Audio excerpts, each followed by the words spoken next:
Hi guys, welcome back to Wayward Son Custom. Today we have the Grand Power P40, which is a hammer-fired, that's right, hammer-fired 10mm pistol out of Slovakia, from Grand Power, of course.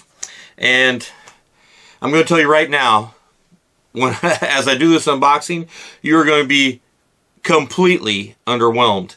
And at first you're gonna say, well, John, it doesn't have a lot. But that's not true. So anyway, there's the pistol itself. This is how it comes. And at first glance it looks very Spartan, right? Well, you do have your standard stuff here. You've got adjustment things there, little tools, cleaning brush, you have your booklet, all that good stuff. And then, what is this? It even comes with a plastic trigger lock. Don't think I'll use that. You can if you want.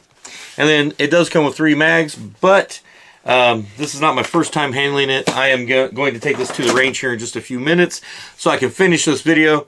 So it comes with 3 14-round mags.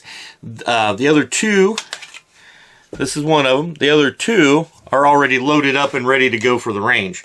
So that is why you don't see the other 3, or excuse me, other 2. But anyway, this is the P40 from Grand Power, the makers of the Strebog, and it is hammer fired. So one nice thing about that over striker fired pistols is, you know, it is double action, single action. So it's not going to have quite the trigger that you're used to if all you shoot are striker fired pistols, but that doesn't make it bad. Honestly, it's a decent trigger, not super awesome, at least in the couple of times I dry fired it, you know, using a snap cap. That opinion may change after I get out to the range. You know, it may be a really nice trigger. In all honesty, I've only pulled the trigger on about 3 times, so I can't really judge it right now. But for right now, it seems at least decent. Comes with 3-dot sights, pretty much standard. Has a very ergonomic grip to it. As you can see, it has a very Glock-esque trigger guard here, and what I found is it fits in my G19 holsters. A couple of them I have. It's not necessarily a perfect fit. It's a little snug, but not so much to interfere with you actually being able to draw. I mean, as you pull up, it still releases the way it's supposed to. You just got to give it a little more pronounced tug. Not a big deal. And then I do have like my VersaCarry holsters. It fits in there no problem, because the VersaCarry holsters that I have for my Glocks, normally there's about another 10 or 15 at least makes and models that fit in those as well. So if you know, there are holster options out there, even though I'm sure you're sitting there going, I've never heard of the P40. So anyway, pretty much standard layout. You have your magazine release here and here, so it's already ambidextrous coming from the factory, which is a nice touch, as well as ambidextrous safeties, one on each side, and ambidextrous slide stop, slide release. So the entire gun is from the factory, built for righties and lefties both, completely ambidextrous, so no problem there. Well, actually, I guess the only problem you might have is depending on what kind of ammo you're using, and I haven't shot this yet, so I don't know what the ejection pattern is, but depending on whether you're if you're left-handed, you might still get some brass bouncing off the top of your head, but I don't know that for a fact. So anyway, in the hand, it feels very nice, very ergonomic. You're able to get a nice high purchase into the tang there. It has these little, very small but very useful ledges here. For me, it really pushes my index finger up here into no man's land, so that I'm not accidentally indexing the trigger. And then over here on this side, it aligns, this little edge here aligns pretty well with my thumb. So yeah, decent texturing. For me, it could be a little more. There's like next to nothing on the back strap except for this little bit that comes around. So I wouldn't mind seeing a little bit of this texturing up and down the spine here on the back strap. The front strap, I'm not sure why they went with the stripes other than to just, you know, for an aesthetic to counteract what this kind of a sleeting rain that they pattern that they have there. But honestly, I would have liked to see something a little more aggressive on the front and back straps. Other than that, I like overall, I like the feel of it. I like the texturing. It's not too bad. I'm actually one of those people that, unless they look really cool, I really don't like. I would prefer just to have it slick up here in the front. I mean, come on. There's really, unless you have some issues going on like rain, sleet, snow, all that kind of stuff, I don't think they're absolutely necessary. I think you can still do press checks by coming over the top any number of ways. You could even do it from the back, although I wouldn't do that. The back of the slide has some very nice, I mean, they're nothing super whiz bang or anything, just your standard cocking serrations in the back, but they are fairly deep. You can get a nice purchase on there. Gotta do that off camera because YouTube doesn't like it. But as you can see, there's absolutely no problem there. And I mean, no matter how you do it, even without the front cocking serrations, even with those being omitted, it is still super easy to rack the slide, do whatever you need to. You can do press checks. Actually, it's kind of hard to do just a press check from the front. But anyway, the only other Grand Power pistol anyway that I've shot has been the one of the Excalibur models. I think it was the K100. Could be wrong. But belonged to Justin Grusing, one of the owners of Nebraska Shooters, where we have Thunder on the Prairie every year. And if this shoots half as nice as that gun did, then I'm in for a treat, because that thing was like, it ran like it was on buttered rails, and there was like no recoil to speak of. And it was just so smooth. I couldn't believe something from Slovakia. No offense, guys, but, you know, when you think handgun engineering, you don't automatically go, yeah, Slovakia, right? I mean, you guys get that, right? So anyway, I actually met some of the guys from Grand Power at the 2023 SHOT Show, and no, excuse me, 2023 SHOT Show, and they were very nice, very just great guys, fun to talk to. But anyway, so I have nothing against them. But anyway, it just seems to have a lot going for it. And I am really, really excited to get out there. The only thing I will say is that aftermarket stuff, you probably don't have a great deal of support there as far as like sights and magazines, holsters, that kind of stuff. But like I said, as far as holsters go, there are at least a few options there. And if you want, you can email me or hit me up in the comments below, and I can kind of take you through there. If nothing else, you can always go with a 1791 gun leather, one of their ultra custom ones where you actually mold it yourself around the gun, which I may wind up doing. But there's another 10mm that I'm taking to the range today too, that I may just do it for that. So I don't know. I may have to get 2 of those holsters. But anyway, for just a little bit of coin. I mean, this costs you about the same as a SIG P320, Glock 19, that sort of stuff. It's about the same size, just a little bit beefier than a G19, but it is roughly the same size. You get 14 rounds of 10mm. You get a Glock style trigger guard, which you may or may not like as far as shooting. Some people may not like it. I personally don't mind it at all. And that does help give you a certain amount of holster compatibility that you might not have otherwise.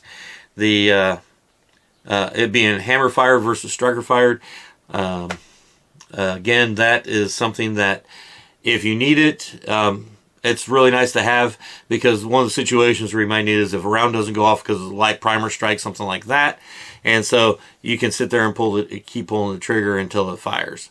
If it doesn't fire after a couple times, then yeah, maybe you want to rack the round out, but you aren't stuck with having to do remedial action as soon as you have one non-fire. You can always try it again, as long as you don't have stovepipe, some other malfunction going on, right? So anyway, I like the fact that for about the cost of a Glock, or actually it was a little less than that. Can't remember how much I paid for this, but it was right around, I think it was right around $450. And so for that price point, to get something that's completely ambidextrous, 10 millimeter, 3 magazines, yeah, I have some high hopes for this. And if it shoots half as good as it feels, and half as good as that Excalibur model that I shot last year at Thunder on the Prairie, then this is going to be one heck of a winner. Only time will tell. I'm going to take a couple of different, at least a couple of different brands of regular Full Metal Jacket 10 millimeter out to the range, as well as some cheap hollow points, some ammo ink stuff, and then also we're going to run some 40 through it and see how it does with all that kind of stuff. Kind of give it a little bit of a diverse diet and go from there. Anyway, I'm going to take this to the range, and I'll be back in just a few minutes. Power P40.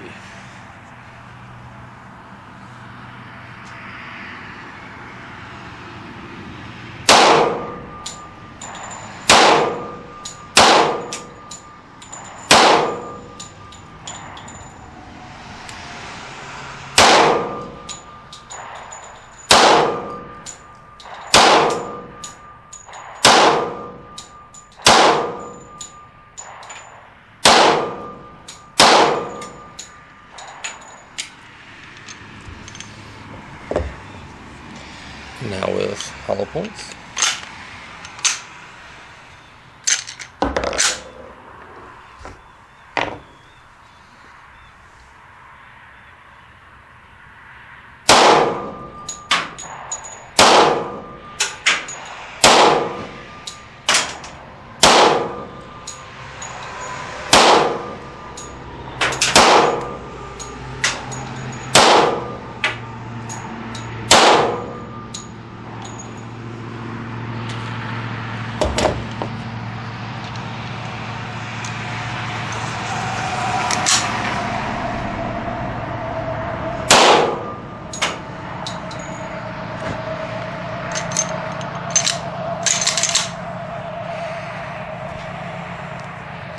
And now with 40s.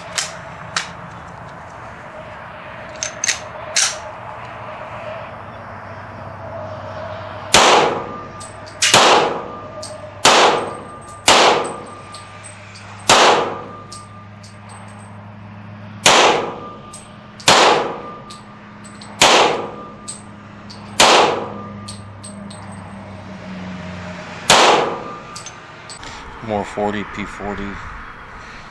Grand Power.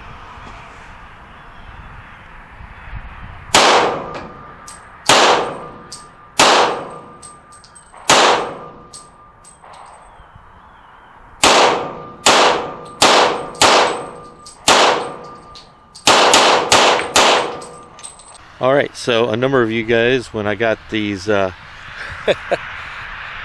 splatter, I can't remember what they're called. When I get back to the roundup and do the studio, I'll have the name of it. But when I got these targets in Tac Pack or wherever it was, you guys wanted to see them in action. Well, this is what happened to them when you shoot them with 40 and 10 millimeter. And this is the Grand Power P40 with 180 grain jacketed hollow points from S&B. And then this was with Winchester White Box, 180 grain full metal jacket, and it also did everything I wanted to with the Arms Core 180 grain jacketed hollow points. And this also has a couple of rounds of leftover 40 Smith & Wesson Winchester White Box, 180 grain. So as you can see, the Grand Power P40 is plenty accurate, and it's a pleasure to shoot. All right, guys. So after taking the Grand Power P40 10mm out to the range and putting some rounds through it and everything. Now keep in mind, I did shoot it more off camera than, I put more rounds through it than what you saw. I didn't really see the need in making a 45-minute long video. It's probably going to be long enough as it is. And you guys got a pretty good sense of what was going on with it. But I got to tell you, I am super, super impressed. On the same day that I had my 2311 10mm, my Gerson Witness, my EAA, whichever one you want to call it, my Witness 2311. On the same day I had it out there, trying to get some range time with it too. I mean, they're both 10mm, so it made sense, right? Well, yeah, here's the thing. The Slovakians win. At least in this instance. This thing is an utter pleasure to shoot. It is accurate. The trigger on it, oh my. When you look at those targets, on a couple, when I shot this, there's a couple of flyers. You know what that's from? It's from the incredible single action trigger that took me by surprise because I didn't expect it to be so dang good. But no, when I came up, I pulled the trigger and then it was like extremely short reset, and then the single action on it is just so superb, so crisp that you almost blow on it and it would go back off. And so it took there was a couple of times where it took me by surprise.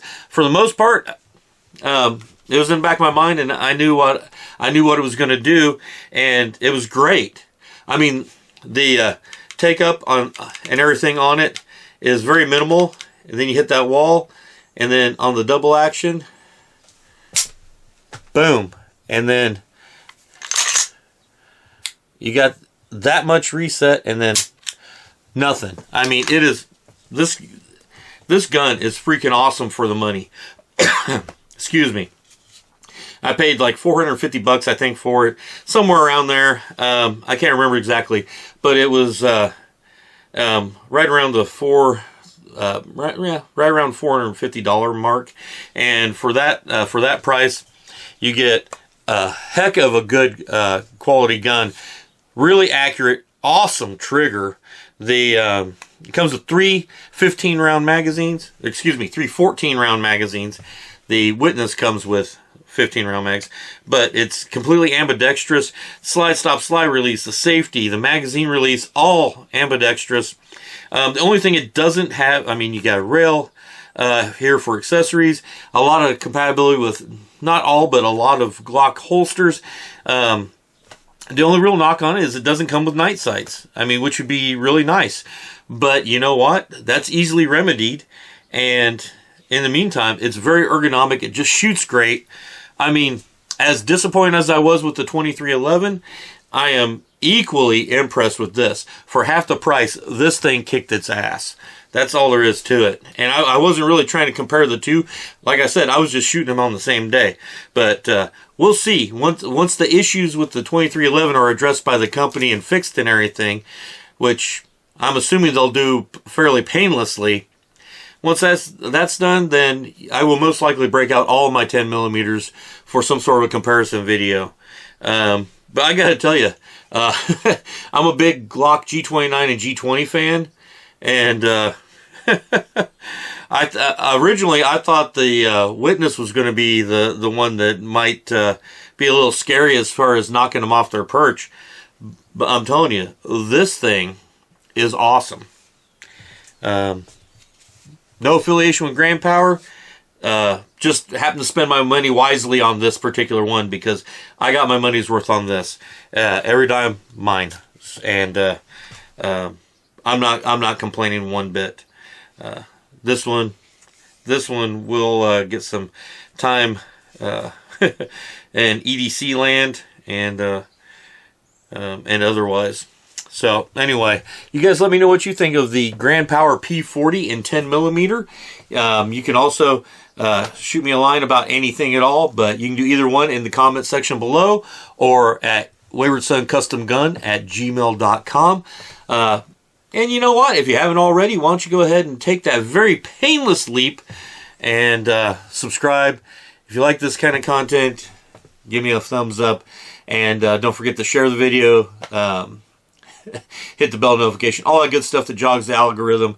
It only helps 2A land. The more videos, not just of mine, but of all gun tubers, the more likes, subscribes, shares, notifications, all that stuff helps jog the algorithm, and it helps make sure that our kind of content will not go away anytime soon. Also, if you want to pick up some channel merch and support the channel that way, you can do so by going over to my website, waywardsoncustomgun.com. There you can find dragon packs, which are mystery packs. You can find channel merch like this awesome sweatshirt.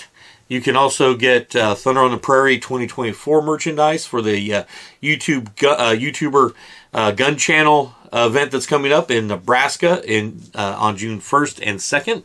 And also, if you want to support the channel, you can use any one of the links below. And you could also hit Super Thanks, which is kind of like Patreon for YouTube. And yeah, until next time, watch your six and carry on. Wayward Son out. Phenomenal pistol.